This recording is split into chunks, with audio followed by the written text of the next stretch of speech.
it's JPEG to RAW, show number 219, recorded on August 28th, 2018. Our last show of August, your last chance to get in a few days into the August photo contest. Let's see, Tim, I do have something new with the September photo contest. I want to go over that real quick before we get into the show. Okay. We have a lot to discuss tonight, and I have some demo or hands-on to show later on. I was going to do a little bit of a pick of the week. Something we've talked about before in the show. I've actually done a review of this product separately, but tonight we're going to do it as part of the show because not everybody is subscribed to the YouTube channel. Lots of the audience is not. But over on the JPEG to RAW /contest, jpegtoraw.com/contest is where you go to enter. You can enter the photo contest that we hold every month, either through the website or via our Facebook groups. The theme is listed right there underneath it, which is open and probably be open for the rest of the year. But starting in September, we're going to have a little bit different entry. So when you would go here, you'd click the little JPEG to RAW photo contest. It'd come up with a form, which is still going to be the same. You'd have the little form, and then it would have a little place for you to upload the image. That was limited to 2 meg. So if your photo was over 2 meg, and we do encourage you to send JPEGs, not RAWs for this contest. If it was over 2 meg, you would need to find a way to get it below 2 meg.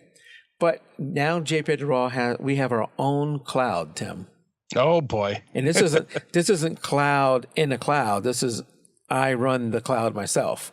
It's basically like a Dropbox, but for now on, whenever you click on the button to upload your photo for the contest, you'll come to a screen like this one, and you'll be able to up to 100 meg. So that should cover. Wow, that should cover quite a few pictures. That should cover any camera that's out today. JPEGs. Yeah.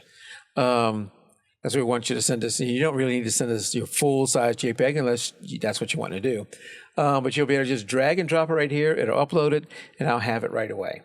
So it's going to be, for those, there were a few people that were struggling with the 2 meg limit. This will help them out. They won't have to deal with that anymore. So get your, whoops, that's the wrong button. Get your photos in before the end of the month, or just wait till September when we'll do it all over again. Right, Tim? Absolutely. All right, let's get right into the new. This is the news right now in the photo world, right? Well, for some people, yes. I think it's the biggest news that's out there right now. Whether you're for it or against it doesn't matter. It is the biggess news that Nikon finally announced. They'd done a lot of pre-announcing, but on August 23rd, they announced the new Nikon mirrorless cameras, the Z6, the Z7. That compete pretty strongly against the Sonys in many areas.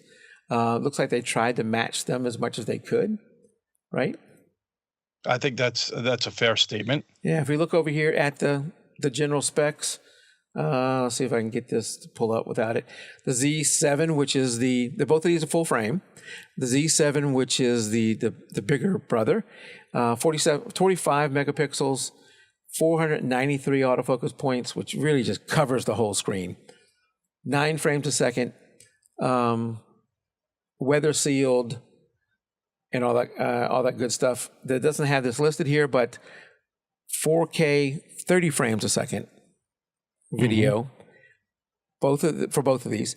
The Z6, 24.5 megapixels, 273 autofocus points, 12 frames per second. Both of them, let's see, they're ISO 64 to 25,600 for the Z7, ISO 100 to 51,200 for the Z6. And I think I said the ISO on the Z7 wrong. It's 256,000, right? Yeah, I think it was. No, 25,600. I was right. Yeah, I was right. Yes. So, and they both have that 4K, 30 frames a second. 1 card slot. Do you remember, Tim, not too long ago, I was talking about the XQD card because I have a D500. Yes. A couple months ago, right. And I was talking about the XQD card and how it's difficult to find these now. Really, Sony is the only one that makes them. It was Lexar, and Sony. Alexa went out of business. Right. And yeah, now it's just Sony, and they're a little more difficult to find. I don't know why Nikon decided to stick with that thing. I guess maybe they have an agreement with Sony that Sony will continue making these, keep making it. and that maybe the supply will come up when you have these two guys. But either way, it's one card slot, which is for some people an absolute deal breaker. I wouldn't say it's a deal breaker for me. I like having the 2 card slots. I've used them lots because I'll tell you one of the reasons I've used it. I've taken the XQD out, which is the one I want to use all the time. And I have multiple XQDs. I've taken the XQD out and stuck it in my reader and then gone back out to shoot and forgot, shoot local. Right. Gone back out because I didn't bring my bag, just the camera and the lens, like gone in the backyard around the house or something like that. And started shooting. And when I got back, I go to take the XQD out and realize, oh crap, I don't have the XQD in there. I just have the second card. That's really the main time I've used the second card in this camera. I've used it in another camera, but it's not necessarily a deal breaker. Obviously, if I didn't have the second card in there and I walked out of the house without the card, I would just walk back in the house with the card. And if I'm going off where I'm taking the backpack and everything, I have a checklist of things I go through. I'm not going to forget to bring the card. Right, Knock on wood. I've done that before. But for some professionals and some other people, that may be an absolute deal breaker. No 2 cards. Now you've gotten us used to it in almost all of our Nikon cameras. Now that you've gotten used to it, you can't take it away. I think that's a accurate assessment with some people. So, well, now this is going to require all new lenses, right? It is, and I wanted to say something about that. So, you can shoot with your, you can take your I have not lots. I have a number of, Nikon lenses that obviously don't fit the Z mount. They're all for the F mount, and I don't want to have to go out and buy a whole bunch of new ones. I agree. Right? I think that's what's going to make people decide whether they want to switch brands or not. And you can get a adapter, which they say, is fully compatible with, I think, 95 different lenses. So my question is it compatible with one of the main ones I use for sports and sometimes for wildlife is my Sigma 120 to 300 2.8. That's not a Nikon lens, and actually it's not the newest version of the Sigma. So will that lens work? I don't know. But what do we tell a lot of beginners? The lens I have on this camera right now, it's a 50 millimeter 1.8. For Nikon, that's a $100 to $130 lens. For Canon, it's about the same thing. What is it for Sony? Do you know? Probably about the same price, give or take. So yeah, unless you get the 1.4 or something. Yeah, this is the 1.8. So the 1.4 or 1.2. 1.4 is much more expensive. Yeah, 1.4, 1.2 is going to be much more expensive. The 1.8 is a great lens for a beginner. It is, fairly cheap for the quality you're getting, right? So Nikon, that's one of the lenses that Nikon's releasing. Now I got a question with that. The 50 was a very good lens on a full frame. If you got a crop sensor, shouldn't you be going with a 35? And I do have a 35, and the 35 is a little more expensive than this. So I have a 35 1.8 also. The 50, the 50 on here acts like a 75. Right, and that's the problem for some people. And yeah, that is a problem for some people, but it's still a good quality lens with a shallow depth of field, and it's a good lens. It's a good starter lens even on a crop body. But I'm going to show you something. Here is what Nikon. Here's the 50 millimeter 1.8 that Nikon's releasing for the Z mount. Look at that price.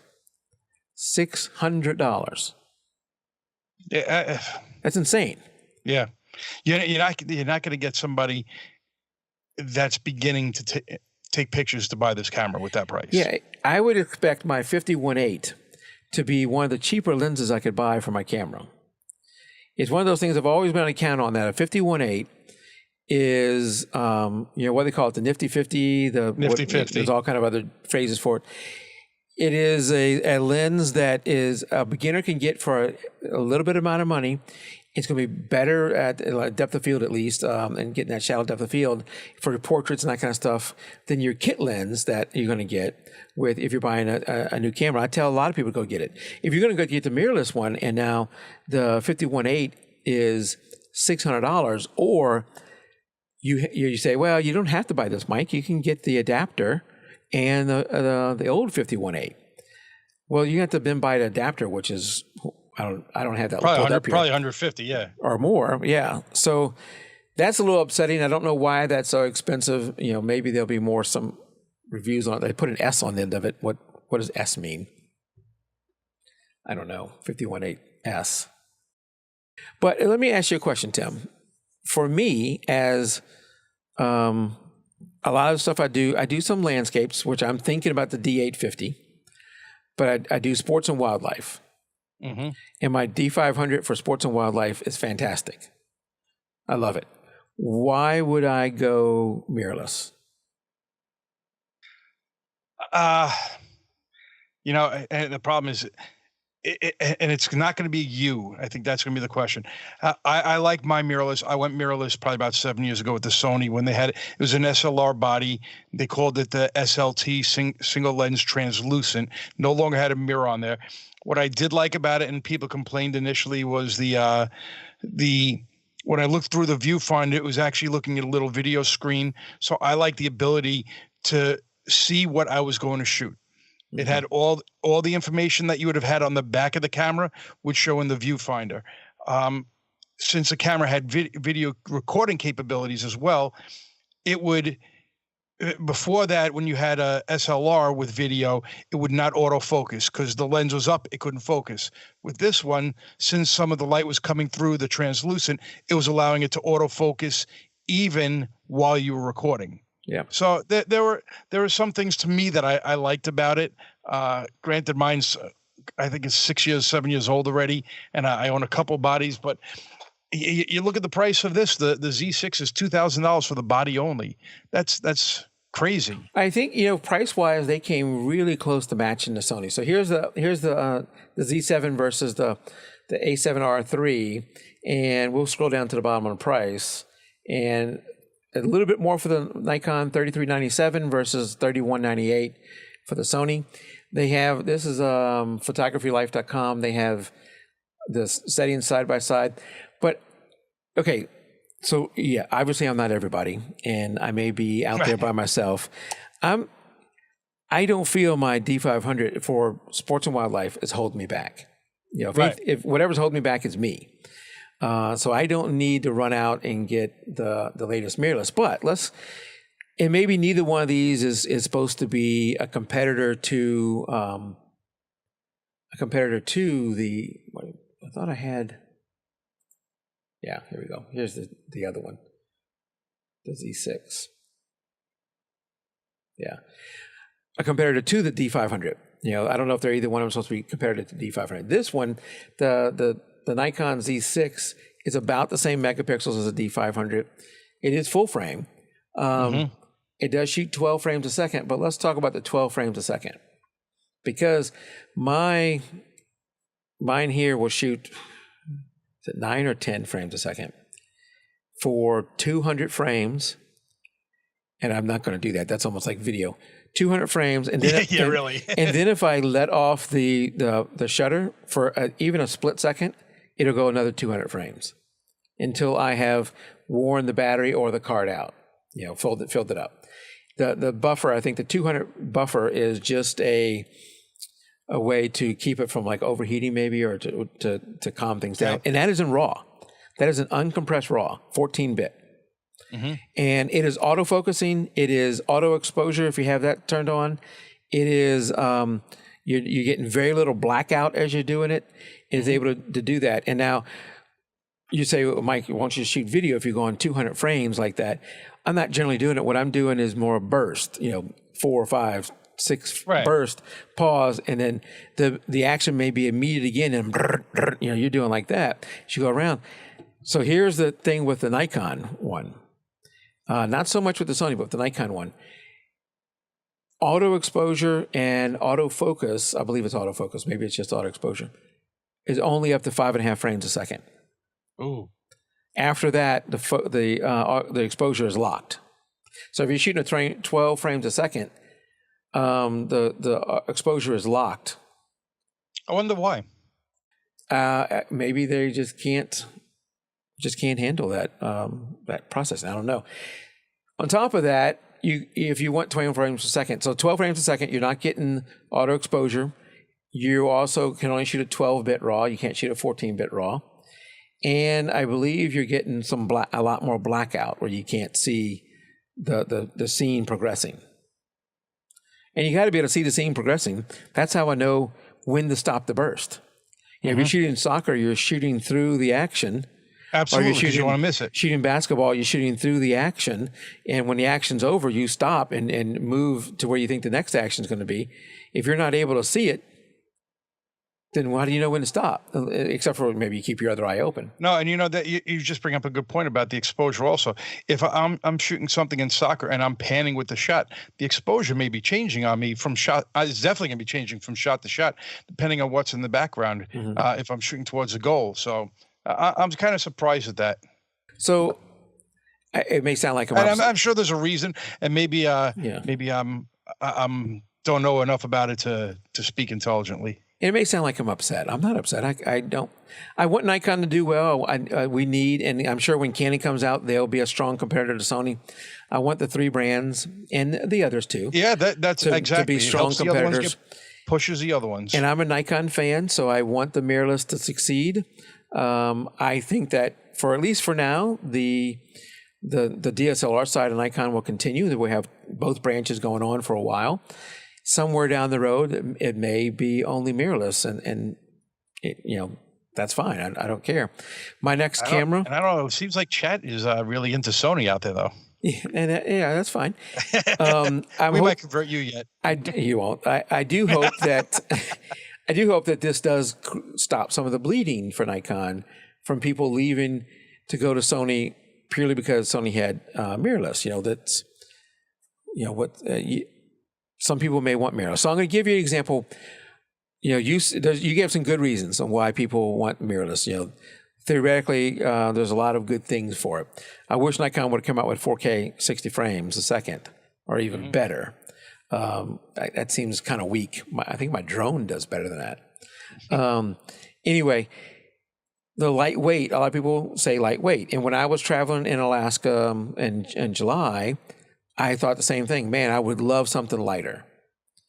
And so, yeah, there is something to be said for something lighter. And this camera I got right here is a D500 without the grip on it. Without the grip on it. Without the grip on it. And because I'm so used to shooting it with the grip, right now it feels like it's just a tiny little guy, but it's still, I'm sure, heavier than your mirrorless one. That's probably about the same, because mine's about the same. The only thing is I don't have on top is that prism. That's the only difference. Yeah. So let me ask you this, Tim. What's your longest lens? I have a 100-400. Okay. I don't have the big guys, the 600 f4, the 500 f4, the 400 I have nothing 2.8. like that. I have none of those. But I do have two. I have the 120 to the 300 2.8, which is a heavy lens, and now the 200 to 500 f5.6 Nikon, which is about the same. Yeah, about the same size when it's at 200 millimeters, and then even bigger when it's at 500 millimeters. And it's a little bit heavier, I think, from the Sony. I mean, the Canon, the Sigma. I went through every name there. So where I'm getting with that is the weight. When I put that lens on my, let's see if I can get it where you can see it. When I put that lens on here on my Sidekick, or if I had a full Wimberley, or what do you call it? What are these things called? Which part? A gimbal. Yeah, if I had a full gimbal here, when you put that lens there, what you're trying to do, I can't show it to you here, but you're putting a lens and you're trying to balance the lens so that the lens is in perfect balance. And when you put it up or you put it down, it stays exactly there. It's perfectly balanced.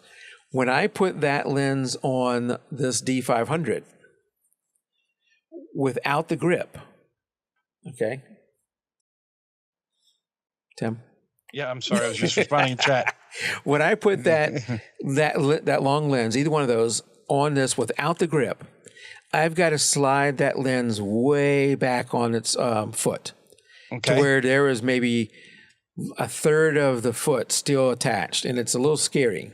I was just going to say that makes you feel nervous then. It does. So when I put that on, I always put the grip on to add some more weight so I can slide that thing in and get it either a half or maybe even more. And that's because this camera all by itself without the grip is not heavy enough to counter that lens. So you're saying if you had an SLT lens or whatever, a mirrorless camera, that's going to be even lighter, which is going to make it even harder. Yeah. But if you have an adapter, you can use that lens. Theoretically. So theoretically. Right. If the day comes down the road that they come up with a 200 to 500 or 500 millimeters, something in that range that is lighter weight and that the camera does balance it well, then that's another story. But that's not available today for Nikon people. If you're a wildlife photographer or sports, you're probably not doing a tripod with the sport. But so let's stick with wildlife. If you're shooting wildlife and you're putting your camera on a gimbal and you have a long lens like that, you got to find some other way to balance that thing because that lighter camera is not going to be enough. Well, what did they used to do with tripods? They had the bag hook underneath it. So you hook a little hook underneath your camera and hang your camera bag from it. Yeah, I don't know if I want that from there. That was more really funny. Yeah, that was more to the balance, to stabilize. No, I know the tripod itself.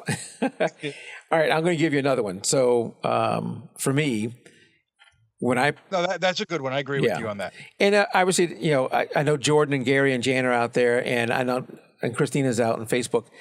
Whether they use a gimbal at all, so it may not be an issue for them. I don't use one. Yeah, and on a tripod too. Sometimes if you just put it on a tripod, countering that weight. If you don't have a big lens like that, it may not be a problem, but countering that weight may be an issue for you. Another one, when I'm out shooting sports, this is sometimes wildlife, but mainly when I'm shooting sports. I might, depending on how long I'm out there, let's say when I was shooting swimming, I could shoot 1,500, 2,000 images in one meet, if it's school on school. When they would have 5 schools or 6 schools all doing it and we're there for 8 hours, I might shoot, a lot more images than that. And yes, I bring an extra battery or two, with me, but I can get out of one battery with this camera, I can get, 1,000. If I push it and don't look at the LCD too often, I might be able to get 1,200 images out of it. That's a lot. I don't think I'm anywhere. Now, is that with the grip or without the grip? That's without the grip. With the grip, I can go even further. I don't think I get anywhere near there. Actually, I'm sure I don't. With the grip, I basically have 2 batteries in this camera. Okay. One in the grip and one in the body. So both of mine go in the grip when I use my grip. Okay. In this one, I've that may be different with different cameras. I think it was different with the earlier camera. With this one, you actually end up having the battery in the body and the battery in the grip. So if you go back and look at the Nikon, and this one is the Z6. Where's the battery? 310 shots. Yeah, that's disappointing. Yep, 310. The Sony that is comparable to rates for 610, which, 610 is... It's double. I mean... Yeah, it would be light for me. It's double, half of you, double of your other, which means the Z7 is a quarter. Yeah. So now you're going to be forced to go out there and buy 2 or 3 extra batteries. Yeah, that's $65 a pop. I would blow through that and nothing flat. Yeah. So you just increase the price of the camera to yourself. Yeah. So those are reasons that it's not for me. I'm not upset with Nikon. I want to see the real images when it becomes released, and I hope it does well. I hope that they sell well, and Nikon continues down this, and we see the next generation come out, and we see more more lenses come out faster. They're only releasing 3 right now, but they have a roadmap for more to come out. Let's see. I think the sad thing is that they came out with just the 6 and the 7, right? Yeah. So they came out with very expensive models and nothing for the beginner to purchase into this. And I mean, Sony, when they came out with it, they started with was it the 6000 series or whatever? So they had some cheap, or the NXT series, I guess it was. I don't even remember what it was, but they had cheaper cameras so that you weren't going. Nobody's going to go. No beginner's going to go out there and spend $2,000 plus a lens. Now you're talking $2,500, $3,000. I mean, I'm not going to go out there and spend that money. I can't imagine a beginner doing it. Yeah, I think that would be my only negative to what they did there. Yeah, and it'll be interesting. Canon's got to be right around the corner in how these stack up. I mean, it definitely did not leapfrog Sony. In a lot of ways, they match Sony. In some ways, they fell behind Sony. So I don't know if I would say it's like first generation Sony, but it's just maybe not. No, it's definitely beyond that. But it's close to where the current Sonys are, just a little bit off in some areas. They released 3 lenses: the 50 I talked about earlier, a 35-1.8, and then a 24-70 f4. In 2019, they have 6 lenses coming, including the 70-200, and a knock lens, which is the 0.95. What is that? It's instead of f2.8, it's f.95. 0.95. Yeah. Wow.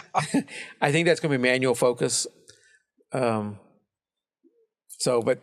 in 2019, they'll get what Nikon calls the Holy Trinity. They'll complete that that match. What year?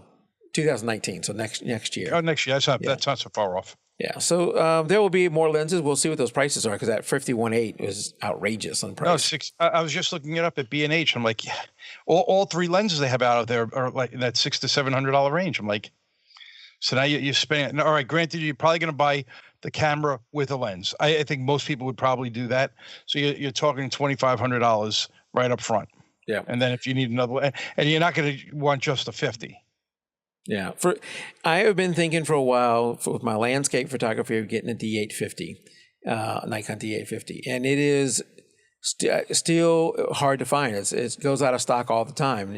I don't know if it's because Nikon's just not making enough of them, or because they're selling out because there's high demand. But nothing I saw with these two have changed my mind in doing that. And I just bought that 200 to 500. Nothing with this makes me regret buying it 200 to 500. For now, this is the path I'm still going to head down. And I'll wait and let other people buy these and try them out and find out what's right and wrong with them, and keep going. But let's go ahead. We can go ahead and get off of Nikon. I think we covered the Nikon camera enough. Well, I'll just say the last one. So more than likely, if I was to buy the Nikon one, you got with the 24-70 f4 at 2600. That's probably the one most people would buy, I would think. Or even they have the camera with the 24-70 and the mounted adapter kit for 2700. That's probably what most people would buy, I would think. Yeah. Because then you can use your lenses, and you got a native lens to it.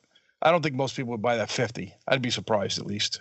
Yeah, and here I'll show this shot. This is the Verge had a good shot here with the 3 lenses, the Z7. When you look at it there in the hand, it looks kind of large there, but in this next image, it looks super tiny. Oh my God!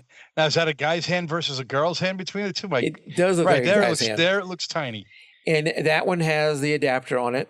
I'm not familiar with these kind of adapters, but that big chunk at the bottom of the adapter, to me, looked kind of odd. Maybe that's normal for I think that Sony has the same thing for some reason. What is the chunk for? I have no idea. Okay. I don't know. It looks, I think it's probably about as thin as a Sony. Yeah, probably about that. They made the hand grip nice and deep, like I like the Nikon ones. It does have a top readout. LCD. Yeah. And no flash, but it has the hot shift. It does have a dial on there, which is nice. Mm-hmm. Not quite sure what this dial is right there. Well, could that be for f-stop adjustment? Yeah, probably so. Because I have the dial on the front, and is there one also on the front for shutter speed? Then go up a little higher to the next. That's the wrong side. Here. It looks like it's just that one. No, mine is underneath the shutter. Yeah, mine is too. Under her index, so it might be hiding behind her index finger. Yeah, it's hard to see there. I can't tell if it is or not. I mean, that would make sense. You got the f-stop and aperture and shutter. Tripod mount. Oh, is that what that is? The bottom of the where's that at? Let's go back to that. Jordan is saying, are you saying that I can't? No, I can't imagine that. That would be stupid because you have a tripod mount just behind it on the camera itself. Do you have one of do you have a Metabones for your Sony? No. Oh, I was gonna say, go get it. Let's see if there's a tripod mount at the bottom of it. Let's see. Where's the adapter? I saw the adapter, and if I go into maybe show pictures of the adapter.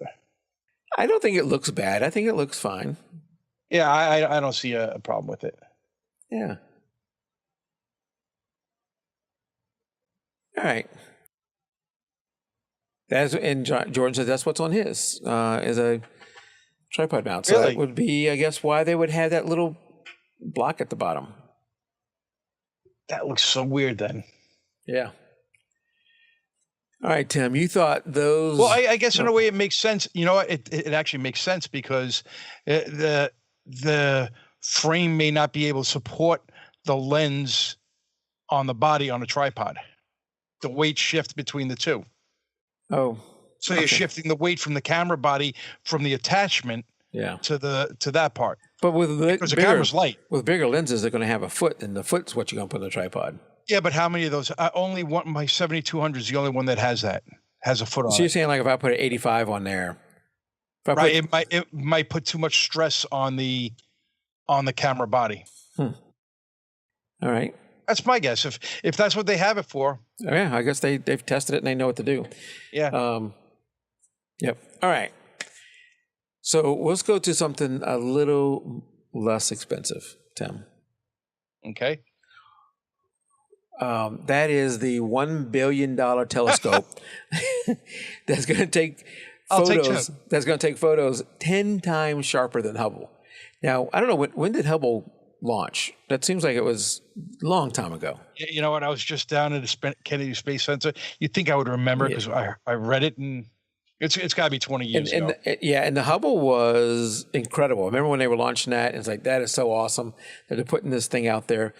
But now, well, if you remember, it was blind because they messed up. Yeah, the measurements. They fixed it, and this is April 1990. And that was when 1990. Wow, that's 2 years after I graduated college. They put that one up in space, right? Yeah. So this one is an Earthbound telescope. Is going to be 10 times sharper than the Hubble, which was up in space. And I think where is it at? It's down in South America somewhere, Chile. It's down in Chile. It's going to be on a mountain. Right, where it's away from light pollution. A little bit higher up, yep. And they chose this position because it has over 300 clear nights a year. Which is 300? 300. That's a lot. Yeah, 300 clear nights in a year. They show some examples. Well, for $1 billion, you better be looking for that. It has, let's see, 7 separate 20-ton mirrors. It has that are 27 feet each. And then they show an example here of them working on one of the mirrors. And I wish you could blow this photo up, but it's a look at what's actually happening, because when I first look at it, I go, that doesn't look smooth. That's a whole bunch of chunks. And you ever done cement? Where you get the 2x4 or whatever, and then you smooth it out. Screeding it. That looks like these guys are ready to do, doesn't it? It looks like these guys are about to take that thing that they're leaning against and go around the circle and make it a smooth surface. But that's not what they're doing. But I guess they put all these chunks in here when they're getting it ready. And here's another shot of chunks of glass where they're getting ready to make this thing. And I think this is a shot of the back. You get a scale there. It's amazing when you think about the tolerances that it has to have, and at its size, it is just amazing. Well, look at that. Look at the guy compared to the thing. It's standing up there. Is that insane? And then here's the back where I guess they have all these bolts holding it together. Right. to keep it in alignment. Yeah. Oh, that's cool. I can't wait to see the photos coming from this thing. 10 times sharper than Hubble is going to let us be able to see things we've never been able to see before. Just incredible. Tim? And I'm surprised, and that's from down here. I'm surprised because I also, that was the issue, and that's why they sent Hubble up, is to get beyond the atmosphere Right. and the bending of the light and the light pollution. And that's why Hubble, I mean, the images that came out of Hubble are just amazing. So Yeah. No, they are. Things they saw new things that we'd not been able to see before. yeah. Yeah. All right. Did you want to talk about either one of yours or? No, I'm not really. Neither of them are really great articles. So, there was and we didn't ask about this. There was another announcement on the 23rd. Did it overshadow Nikon? I didn't hear anything. I don't know what you're talking about. DJI announced 2 new Mavic Pros on the 23rd. Oh, yeah. Yes.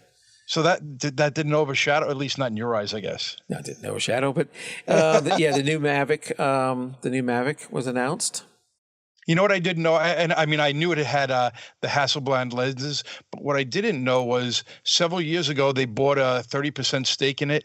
And then about a year or two ago, they pretty much bought out a majority stake in it. So they pretty much own it. So it brought down their lenses into reality prices. Yeah. And I was reading a review about it this afternoon. They said the pictures, the color reproductions are absolutely, it's a huge step up from the Pro that you have, which is only a year old. Yeah, I have the Mavic Pro, yeah. Yeah, mine's still running good. Yeah, Gary says it takes a whole bottle of Windex to clean that. Yes, I'm pretty sure they don't use Windex. Yeah. I don't know. I have to see. Mine's still running great. I love flying a drone is addictive. It's so much fun, but I'm going to wait and see. There's so many things vying for your money. Yeah. Oh, I'm going to sell my what is it? Phantom 3. I'm going to sell that, and I think I'm going to get an Air. Okay. Yeah. Because I saw my friend's son has one. It's like, oh my God, you can carry this thing everywhere. It is just amazing. Yeah. It's like, I think I'll buy one on eBay again and save a little bit of money. That's good. But, there's so many things vying for your money. There's lenses I'd like to have. I'd like to have the D850 I've talked about. Doing this show. It's not free. No, but it produces, we create about 100 gig worth of files every show. Isn't that insane? Yes. And some of it is because I'm double recording and the bit rate I'm recording at. So it could be less, but that is what's happening. So that eats up a lot of storage. So 10 shows is a terabyte, and that's hard drives does not come down that much. I have to keep adding hard drives. We're up to 56. My server's up to 56 terabyte right now. It's not full, but I think it's 61% full. Yeah, it goes fast. It does. But I wanted to show you. So let's move on to the next subject. And I want to show you, Tim, something that I talked about in the past, but now I have an example. Actually, this one and the next thing I've talked about on previous shows, but now I can show you an example. The first one, remember me talking about if you got a bird feeder in your backyard, yes, you can set up this stick. And you can use the birds will land on the stick before, some of them will land on a stick before going to your feeder, or land on it while they're waiting for other birds to move away from the feeder, or after they went to the feeder. You can use that as a staging area. And if you set it up right, you can use it as a staging area and take photos of the birds who really are only there because your feeder's a foot away from them, but you can isolate them and make it look like they're there all by themselves. I saw a picture and I loved it. AD says no notifications at all. That could be my fault, AD, as I was trying to fix. So AD is late because the YouTube didn't send a notification, but AD pointed out in the past that the notification that was being sent out just said JPEG Raw is live and had no link to where to go. Right. So it could be that when I tried to fix it, I broke it even further. So let's right now blame it on Mike, and I will look into that. So good information to know. Something just fell behind me. All right, so I'm going to show you an example of what I was talking about, Tim, and the setup and then the after, okay? Yes. So here's the setup taken with my cell phone. I'm standing on my deck. I've got, my lens right there on that gimbal I showed you before. And you can see the feeder. Can you see the stick? Yeah, coming from the left out of this side. Looks like it's coming out of the side of the tree, but I assume that's It's a dead stick. It's a right, dead. You got to get something with a little bit of heft, so that it won't bounce too much when the birds land on it. But at first, when I put up, had too many leaves on it, and the birds were covered up with the leaves. So this one is a dead branch that's stuck there. It's a little bit of heft, so even the squirrels, when they get on it, they don't knock it over. And they do climb up that. The one challenge with trying to get to the bird feeder, I'm sure. The one challenge with this, and I'll show you in some of the images, is that white kind of building you see back behind there is a school. And depending on the type of day, it is blazing white. So sometimes when that is in your background, it's kind of distracting. So I've got to find the right angle to not get that in the background. So let's look at one of the images here. So here's an example of taking a shot. You can see a tree in the background, some of the light. This is the bird who landed on that tree branch. Instead of that you placed there. Yeah. So it's not on the bird feeder. Yeah. So like on the bird feeder, you'd get this. Right. And I didn't worry about framing this or anything. This is just an example. So AD can hold back to critiques. This is an example of a cardinal who landed on there. And hey, you can get some great bird shots of birds doing some cute things sitting on your feeder. But getting it in this, you kind of almost think it's in a natural environment. Right. Yeah. Like you were out in the backcountry and waiting for a bird and you found it up there. Yeah. Like that one. Like that one. And these, I believe these are uncropped, if I remember right. I like that. I like the cropping on that one. Yeah, just the bird landed there, and I can set up and just wait for the bird to land there and do that. Now it's very easy to move on the gimbal, your camera. Then. Oh yeah, super easy to move on that. And if I got in a different angle, I probably could shoot with the ground being more of the background versus so much of this light. Because as you see from, let's see, from this bluebird shot here, I'm picking up some of that. The windows. It's not the windows. I think the building itself is white, and from the angle that we're above them, so you can kind of see some of the roof, which is white too. So I'm picking up some of that, some of the building and the roof. And so what f-stop is this? Is this f4 then on that camera? On that the f5.6 is as wide open as it goes. f6. Yeah, f5.6. That's still great background. I mean, so you would never know it's a building behind it. No, but obviously all those white dots distract from the bluebird. Yes. So if I got a different angle, you could definitely isolate that and have what looks like a wooded forest background. And all it is the bird is right next to my feeder. He's about to jump down to the feeder. Right, staging areas, you put it. Yeah, so you can create these around your feeders or different areas, and they will go to it. They land on it all the time. It's a natural thing to them. Yeah. No, that's... Now, where did you find that idea? I saw a YouTube video somewhere about it a while back and thought, let me try that. Now, I'm assuming you kept that stick. Is it kind of semi-permanently mounted in the area? The stick is really just leaning against another, you can't hardly see it here, and I don't think I can zoom in. It's leaning against another pole. Okay. And it's heavy enough at the bottom that it hasn't moved. Even with the squirrels going up, it hasn't fallen over. If it falls over, I'll go back out there and put it up again. Yeah. That's a great idea. Yeah. Yeah, it's worked out well. It's fun to go out there and just shoot the birds with the camera. I knew you were going to say that. All right. So let's go to the last thing. So this is I'm going to start trying to have, not every week, but some weeks, have a pick of the week. Okay. And this pick of the week is something that I've talked about in the past, and I finally got it. And that is the universal you got it. lens cap. Universal lens cap from curvedcamera.com, KUVRD camera.com. And I have done a separate review on this. So I know AD's already seen it. If you've already seen it, then I'm just going to do the same thing over again. It's going to be boring. If you haven't seen it, if you subscribe to the show through all the different ways you can subscribe to it, iTunes and those kind of places, you may not have seen this. So I'm going to show it to you. I got it. Here's the little case it comes in. And let's go to this shot so you can see it. And I'm going to put it on. Let's get 3 lenses here. Let me move this out of the way. I'm going to put it on these 3 lenses, starting with a 50 1.8, an 85 1.8, and a Tokina 12 to 24. And I chose this one because it's a 77 millimeter, just like my 70 to 2.8. Okay, but let's take this off. Okay, so comes in here,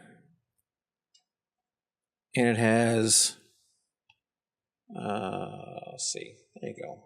Hello, thank you for getting yourself a universal lens cap. And it has a few things here on telling you what to do. There's 4 of them, front and back, with some little instructions and where you can go online for whatever, customer service, that kind of stuff. And then there it is. It's in this little thing, and it's rubber, so you just stick your finger in here and pull it out. Okay. Real easy. And it's nice and rubbery. And how thick is it? Maybe eighth of an inch, maybe. Yeah, something like that. It's not super thick. So let's try it on the 50 millimeter first. And on the 50, I don't have to hardly do anything. I can just put that guy on there, and I only have 1. So you could have replaced this, the back thing, and put 2 on there, but I only have 1. Now they show you kind of tossing it around. I'm not. It's not that much cushion. I'm not going to toss it around, not even on here, because it's not going to protect the insides that much. Right. And then to take it off, you just do that. And I could take this off. You don't have to leave the lens cap on. Right. You don't need that anymore. So you could now, what's on the inside? Is there anything like felt or anything to prevent scratches, or it's just the rubber? It's just rubber on the inside. Okay. So that fit fairly easy. So let's take the lens cap off the 85. To go on 85 though, I can't just slide it on there. It's going to take 2 hands, and I'm going to put it down. And to tell you the truth, when you put this on your camera, it looks pretty cool. Yeah. But so it fits on there pretty good. Taking it off is real easy. Putting it on the back would probably be pretty easy. So, but when I put this on, 1 hand. Right. When I put this on, 2 hands. 2 hands. But now you can throw it across the room. I would not throw it across the room. But it does feel pretty snug on there. And if I had another one, I mean, that would feel like it gives a little bit of extra protection. Yeah. Gary's saying I could place a backdrop behind that. Behind the photo for the birds, right? Yeah. So, okay, there you go. So that's, on the 85, it's almost perfect. And now keep in mind, they only sell 1 size. And on their ad on their website, they show it on a 70 to 200. Okay, a Canon. I think it was a Canon 70 to 200. So let's take this off. This is the same. Yeah, I think that's 77 millimeters. 77 or 72.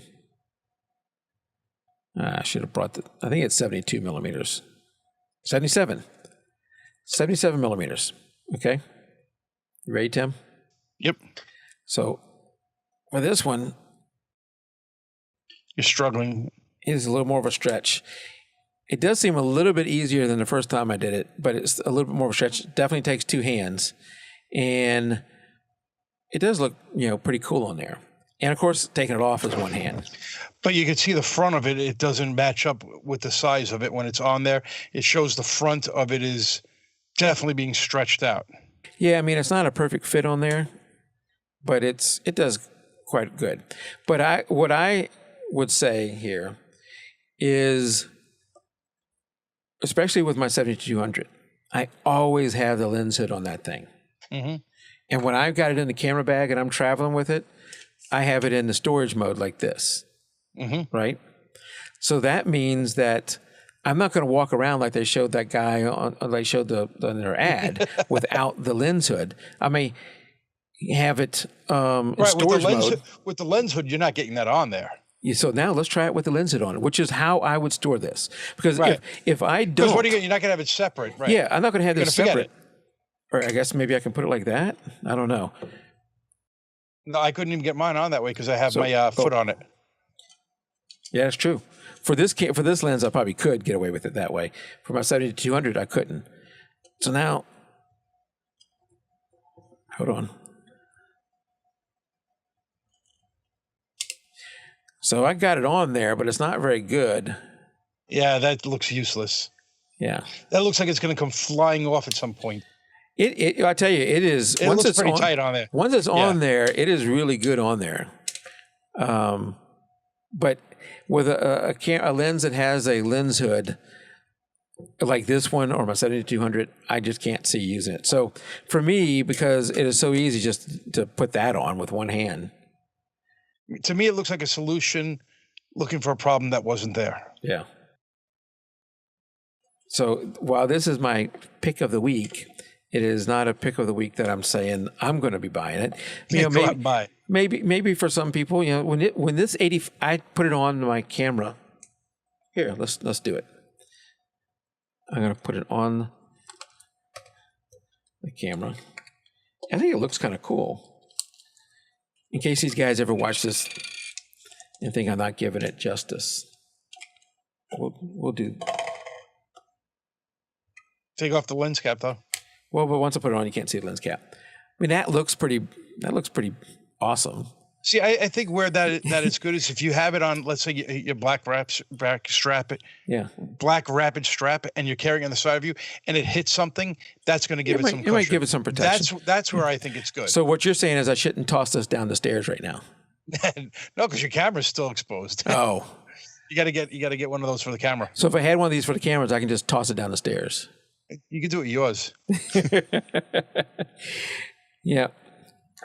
Well, there you go. That is the covered camera universal. Now, how much was that? It was only $25. So, only. But I don't know how much. How much is a lens cap replacement? You know what? They're not cheap. Yeah. So this $25 may not be outrageous. I would not throw away the lens cap. No, I know I've lost or misplaced them, and I wound up buying some, and I'm like, oh my God! God forbid you lose the on your the hood. These are like $100 for the damn hood on a 70-200. Let's go back to us.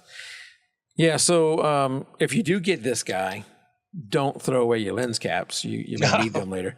But if you sell them on eBay, you make your money back. If you were to get one of these curved cameras, universal lens cap for both the front and rear lens cap for all your lenses, that'd be pretty expensive. But I think it would be great for storage. What do you mean, in your bag? Yeah, maybe in your bag, and then maybe at the same time I would probably throw in one of those little silicone, not silicone, those for moisture. Yeah.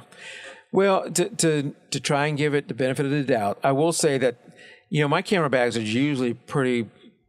It looks pretty it looks pretty comfy in there. I mean, it has lots of padding and all that kind of stuff. Right. But there are times where I might take two lenses and stack them on top of each other, especially these smaller ones, and stack them on top of each other. That would provide some protection.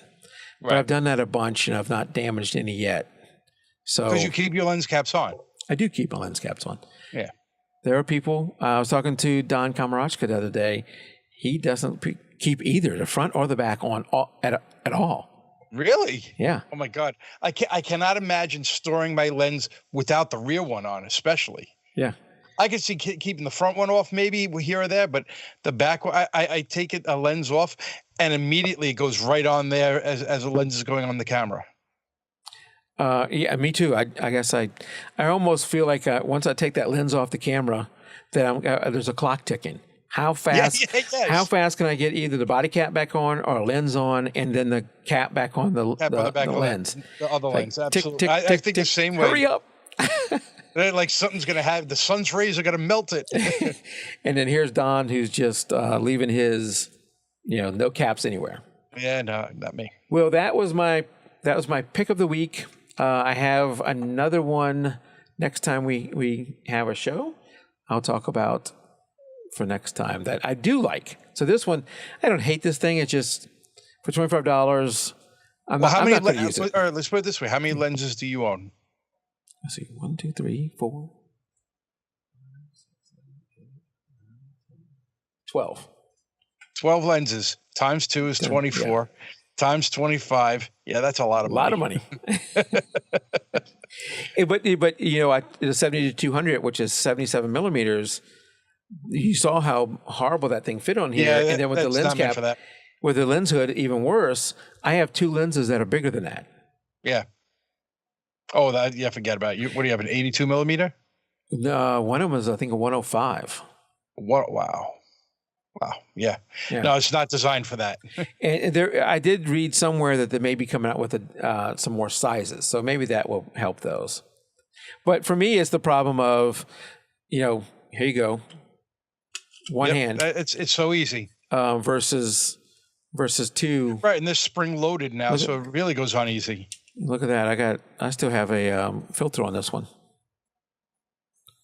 I've been stopping using filters lately. I have it on my 1650. That's about it. That was the last thing I had, Tim. Let's talk about, if you are listening to us if you're watching and on YouTube, you definitely should be subscribed. So once I get the little thing fixed to send out notifications properly, you will get notified. Tonight, apparently that did not work, but I will get that fixed, and then you'll be notified when we go live. We generally stream live Tuesday nights on YouTube and on Facebook. But if you can't make it live, we are out there on iTunes. And it looks like I have this fixed now. Remember the last 2 times it wasn't fixed. We're out there on iTunes, Spreaker, iHeartRadio, Stitcher, TuneIn, and Podbean for audio. And on video, we're on iTunes, video large and small. We're on YouTube, Vimeo, and Podbean. And you can see all these links and all these options on jpeteraw.com/subscribe. Go out there and subscribe to one of those places, or to YouTube or whatever. Yep. So until next show, keep it raw. Good night, everybody. Good night.